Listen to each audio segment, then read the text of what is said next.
mudah-mudahan kita memberikan dukungan agar orang-orang terbaik bangsa ini seperti Pak Prabowo tidak terus diganduli masa lalu. Ya, saya sebagai orang yang pernah berhadapan dengan beliau tadi bertemu dalam cara pandang ini bangsa harus diselamatkan, demokrasi harus diselamatkan.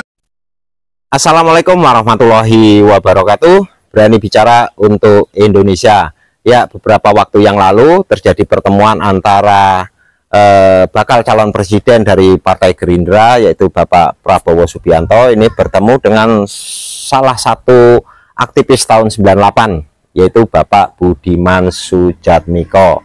Nah, sebagai rakyat kecil di sini saya menilai pertemuan ini sangat-sangatlah positif. Ya, pesan yang saya tangkap dari pertemuan ini adalah bahwa kita semua mungkin sudah saatnya kita menghapuskan dendam-dendam masa lalu.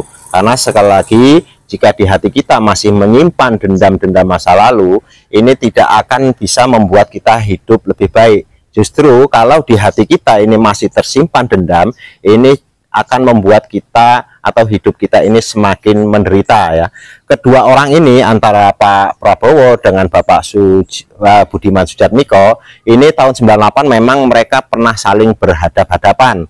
Ya, tapi saya yakin mereka berhadapan itu bukan karena mereka itu saling membenci atau saling bermusuhan, tapi karena posisi beliaulah ya yang mengharuskan mereka itu untuk saling berhadapan. Tapi untuk saat ini sudah selayaknya lah, mungkin sudah saatnya lah ya kita semua ya saling bersama-sama untuk bisa membangun negara kita ya, karena negara kita ini terlalu besar. Kalau hanya ya dibangun oleh segelintir atau sekelompok ya manusia, ini akan sulit.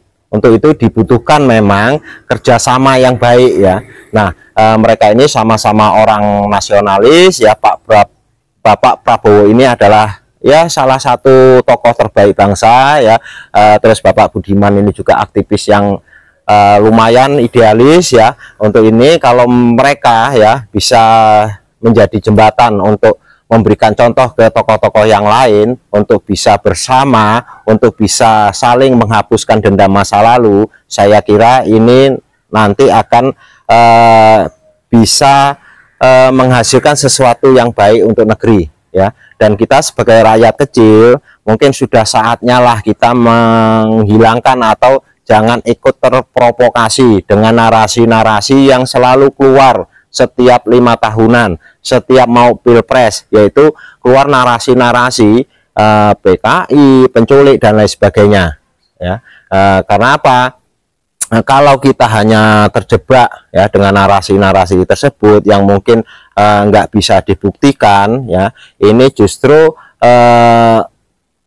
kita ya atau negara kita nggak bakalan maju. Karena yang lain sudah berpikir lebih maju dari kita, berpikir yang lain, kita selalu setiap 5 tahun ya selalu begitu, setiap 5 tahun begitu. Jadi kita dalam pembangunan mungkin selalu dimulai dari yaitu tarafnya nol terus, kapan kita mau bisa meningkat ya.